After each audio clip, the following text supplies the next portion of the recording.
So, I want to talk really quickly. Sorry, I'm talking low, so I'm going to have to go in a few minutes. But I want to talk really quickly about how it's really imperative for some people just to completely get away from their family.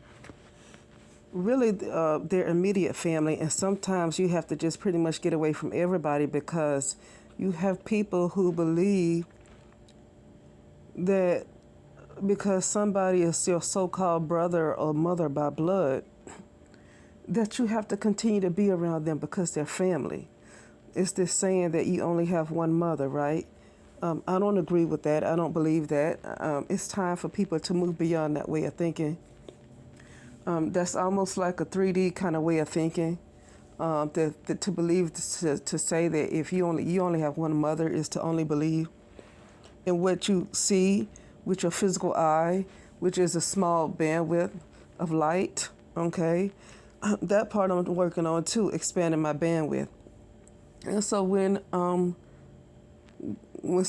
in my case too, when you have an immediate family who's extremely evil, who sacrifice you, and a lot of people have been sacrificed, it's no working it out with that family. And you got to get beyond the point of believing that that's really your family. I was listening to this lady. I like to listen to her sometimes.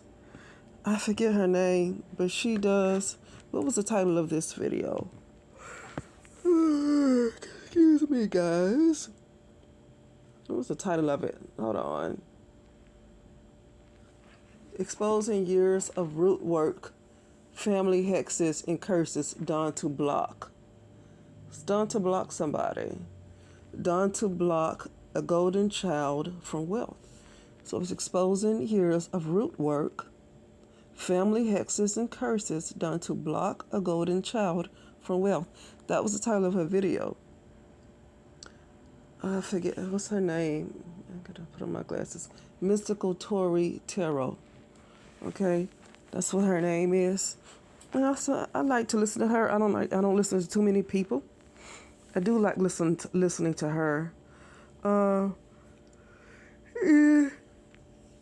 Sometimes her titles sound like she's speaking to me, and that's why I click on it. But it's really a collective reading.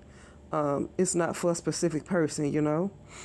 And so she was basically in this video talking about a particular masculine that is being blocked from his wealth that was supposed to come with him, that his angels or whoever, his spiritual team, has gifted him with when he was born. And immediately he was hexed and cursed and blocked from all of his spiritual gifts with his family. Now this is what my family did to me too. I said this at a young age, about 5 years old, and prior to that, I remember everything being I just remember completely being focused.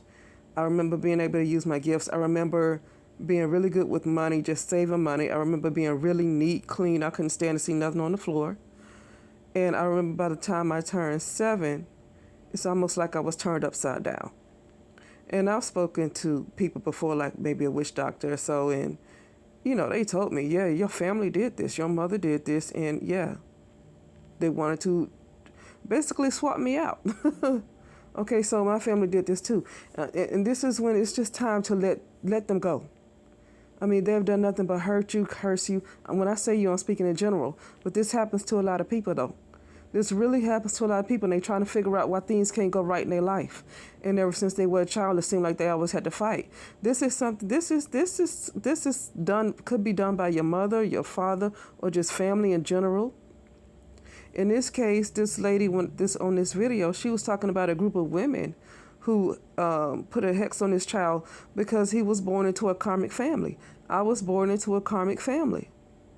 I was born into a family that was going to try to block me every way they can. And so I don't talk to anybody. I don't really talk to any friends that I used to have. I don't talk to anybody because in their mind, they're expecting me to still be around these people because they're considered family. They can't see it no other way. I don't know why they cannot see it any other way. People say, well, when was the last time you spoke to your mother? I told you what she has been doing. I don't know why you keep expecting me to speak to her. because she has this title of mother. She's the false mother. I'm going to bring up one last example, then I have to go. What's this lady, Dr. Mumby? She has 2 shows. One main show is the Dr. Mumby show, and she has another channel called the Dr. Mumby Spiritual Channel, a spiritual show. And she also talked about the false mother. This has been this right here has been the false mother, the toxic matriarchy. I said this before. Rather than a patriarchy, this has been a very toxic matriarchy. Very toxic matriarchy. Okay. Almost as if where you see the feminine that's willing to allow the masculine to run over them. And so people are like, well, how you say that? I don't think people are aware of a lot of females who are okay with what's going on. And I'm gonna get back to Dr. Mumby. I was listening to this guy, and he was saying when this thing with Cassie first broke out, that lawsuit that she had towards Diddy, a lot of females were, on Cassie's side. Then all of a sudden they got on Diddy's side. Listen, I ain't taking nobody's side, but here's the thing. I already 100% believe that Diddy is a monster. Now, I don't know Cassie. I do believe that she was abused, though. That I do believe that she was abused. Whatever her reasons are for coming out right now, I'm not inside her head. I'm not going to speculate. I'm not inside that lady's head. But I do believe that she was abused, and I do believe that Diddy is a monster. That I do believe. Okay? But for some reason, females decide to take his side. And that's what I'm talking about. That is the feminine that keeps allowing these toxic males to do what they do. You have a lot of feminine, you have a lot of mothers that are jealous of their daughters, that hate their daughters. Not every single mother hates her daughter. You have some mothers that are good mothers to their daughter. But then you have quite a bit that are evil. Okay? And so Dr. Mumby was talking about how, her mother pretty much did she's African. It's a lot of stories for days with that, on that continent.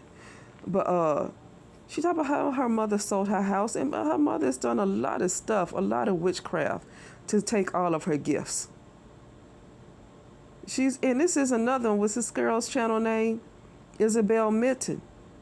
She's a witch doctor. She's originally from Zimbabwe, and she lived in Canada for a while, but she moved back to Zimbabwe. Same thing with her. Mother did a lot of witchcraft, a lot of stuff to keep her from operating in her gifts. And in this case, both of these mothers wanted to give those gifts to their sons. See what I'm talking about? That's the false mother, and that's that toxic matriarchy right there. Toxic matriarchy. Anyway, I have to go. I hate that I have to keep going like that, but I have to get up and go. I had some notes to do this morning and stuff like that, and have to get up and start moving. But anyway, so I just had to say, I'm sorry. When you just know without a shadow of a doubt, I can see being confused. But when you just know what you know about your family, especially your mother or your immediate family, I'm sorry. It's just no. It's no working that out. It's no compromising. It's really imperative that you get away from them. Okay, because a lot of times their spells or whatever they're doing continues to work when you constantly are around them. You constantly trying to keep a relationship. You really have to cut the cords. You have to release the cords, remove them between yourself and your mother, or your father, or your brother, or your sister, or whoever it is that you need to remove it from. Okay, gotta just cut ties with them, especially if they doing work. It's one thing that they are low down family and they stole from you, but then when they are consistently doing work, and they've been doing work since you were a little girl or a little boy to make sure you don't operate in your gifts, that is a totally different story, because even when you move away from them, they're still doing work.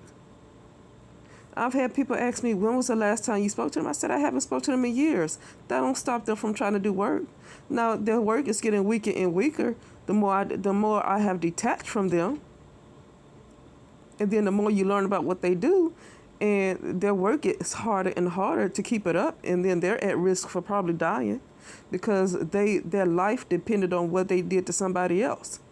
Their lifeline depended on what they did to somebody else. And when those other people start to wake up, they probably just might die because they didn't survive any other way. Okay? And you got to just get away from them. And that's why I just don't talk to anybody who really think I need to have a relationship with my mother, especially the ones that I've told them what she's done, and they still come with this question, have you spoke to her? Absolutely not. Why would I do that? What's wrong with you? What's wrong with you? Yeah, and when I'm saying that to the people who keep asking that question. Like, what's wrong with you? That's too 3D for me. That is too 3D for me. That is 3D thinking that just has to go. To think that the only mother that you have in this world has to be a physical one. And on top of that, the only physical one that you might have had is constantly doing hexes and curses on you. And to think that's your mother, something is wrong with that train of thought. Something is wrong with that train of thought. I'm at the point of shifting my perception. I already don't believe in just having that you just get one mother. I don't believe in that, no way. But I'm at the point of shifting perceptions. Okay? They did the work to change my perception as a child as well as other people. And then when we grew up, we do the work to change those perceptions that they felt like that we should have. Okay? But anyway, that's it. I'll talk later.